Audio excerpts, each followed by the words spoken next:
Mais um giro de repórteres. Estamos aqui com o Guga Mendonça, o Gustavo Mendonça. Pouca gente sabe que o nome dele é Gustavo, né, Lilian? É o Guga Mendonça, né? Pois é. Guga, primeiro, seja bem-vindo ao Jornal da Rede Alesp. E tem um assunto que é o assunto do dia que eu queria muito comentar. Eu queria a sua análise política em relação à saída do ministro da Justiça, Sérgio Moro. Como é que você vê essa saída? Fala um pouco pra gente. Seja muito bem-vindo. Muito boa tarde, Lilian. Muito boa tarde, Luciano. Boa tarde, Gustavo Começando. Mendonça.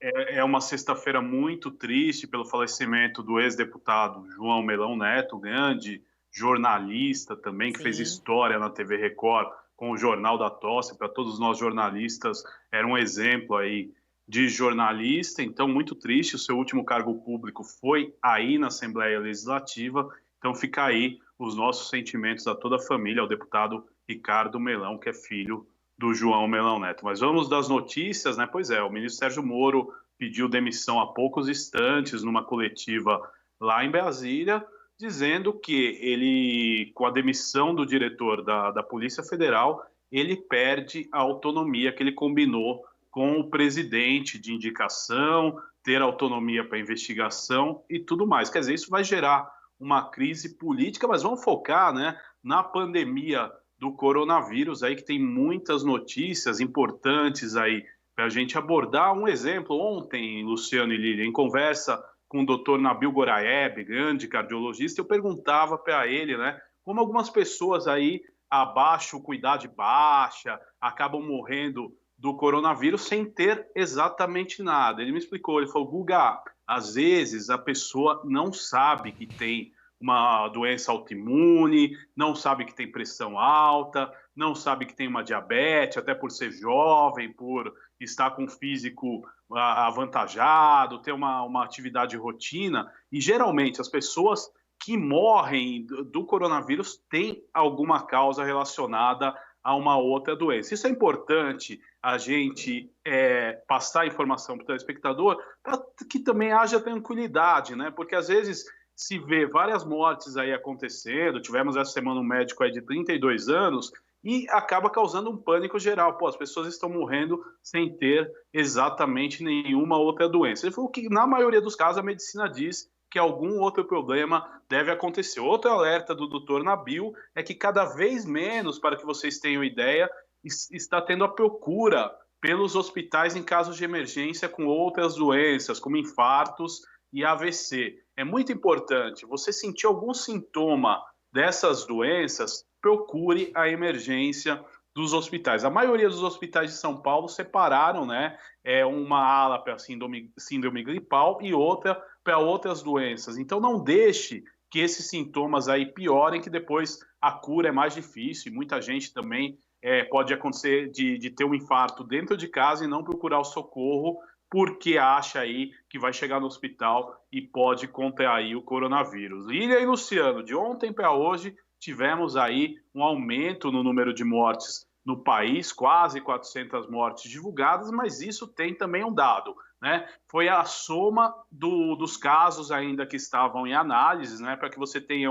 ideia, nos últimos 3 dias foram 112 mortes que foram somadas ao número de mortes. Então não quer dizer que de um dia para o outro nós tivemos aí 400 mortes, então também não é um pânico assim de crescimento super elevado no número de mortes, não. É uma soma dos dados aí de mortes que vinham sendo investigadas aí há muitos dias, até pelo atraso nos exames, né? O estado de São Paulo, ele já zerou essa fila de exames, né? O Instituto Butantan vem trabalhando aí para que cada vez mais se dê a demanda e a meta do governador, que são 8 mil exames por dia, e os profissionais de São Paulo têm trabalhado bastante. Agora, sabe outra novidade?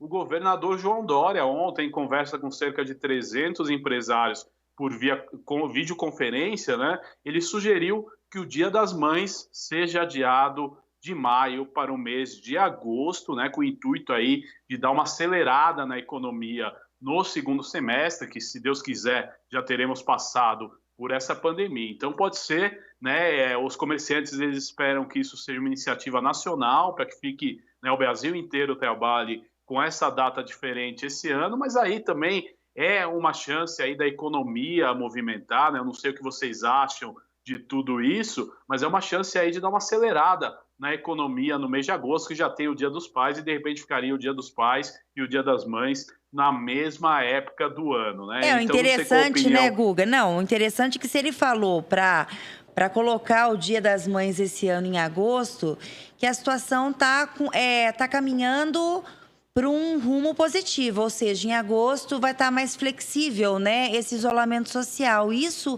é uma notícia positiva, né, se você for pensar no que ele falou, né, se em agosto ele pediu para adiar o Dia das Mães, estamos indo no caminho certo, né, é só as pessoas respeitarem mais o isolamento para a gente poder cada vez mais sair dessa situação, né. Exatamente, Lilian. Eu comparo nessa situação do isolamento a mesma coisa na época de estudante, a gente estudava para a prova, fazia tudo direitinho, você ia bem na prova. Se você não fizesse tudo direitinho, você ia mal na prova. É a mesma coisa a questão do isolamento. Se você fizer o isolamento direitinho, se a população se engajar com isso, com certeza mais rápido vai passar os resultados, né, da curva. A curva vai diminuir e as autoridades vão ter resultados mais rápidos e a gente vai poder logo sair dessa situação. O que é importante nesse sentido também é que as autoridades, principalmente aqui do estado de São Paulo, deixam bem claro que isso vai passar e a previsão aí é no máximo, né, o mais pessimista, no mês de setembro, que já esteja tudo ok, que a vida já volte ao normal, mas a gente sabe que esses vírus, eles têm, né, uma proliferação maior na época de inverno, né, e o Brasil vai enfrentar, né, os meses mais difíceis do inverno, geralmente, né, tudo bem que o tempo tem mudado muito sua característica, mas geralmente é final de maio, junho e o mês de julho são os meses com mais frio e que o vírus pode se proliferar mais. Então a gente espera aí que realmente tudo isso passe muito rápido, né? Uma outra notícia, o Hospital das Clínicas já está com 94% de lotação na sua UTI.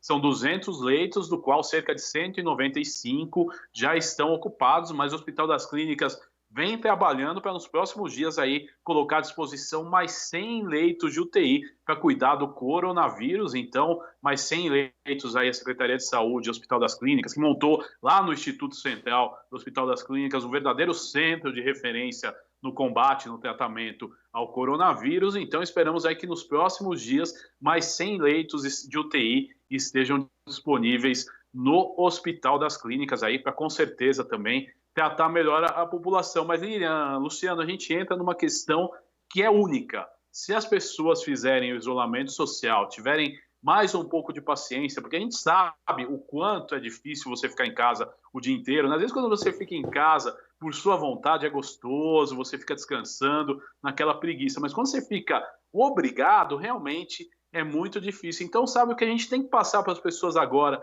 nesse momento tão difícil, é que as pessoas tenham um pouco mais de paciência, tudo vai passar, nós já estamos aí chegando no mês de maio, as curvas, a gente pensando no modo otimista, estão dentro do controle das autoridades de saúde. Lógico, é muito triste, né, no Brasil, em pouco mais aí de um mês, tivemos 3 mil mortes, 3 mil vidas que se foram, mas eu acho que tudo vai passar, e a gente tem que acreditar muito nisso e ficar bastante confiante quanto a isso. Eu tenho uma última informação, ontem também na entrevista coletiva, aliás, dentro de instantes, né, Lilian e Luciano, começa a coletiva do governador João Dória lá no Palácio dos Bandeirantes. Inclusive, se precisar me intervir para entrar ao vivo lá do Palácio dos Bandeirantes, já fica à vontade, eu estou à sua disposição para a gente acompanhar ao vivo as novidades dessa sexta-feira em relação à pandemia do coronavírus, que o governador deve anunciar mais medidas nessa sexta-feira. Logo mais, daqui a 2, 3 minutos, o governador deve começar a sua coletiva e nós vamos ao vivo, né, daqui a pouco,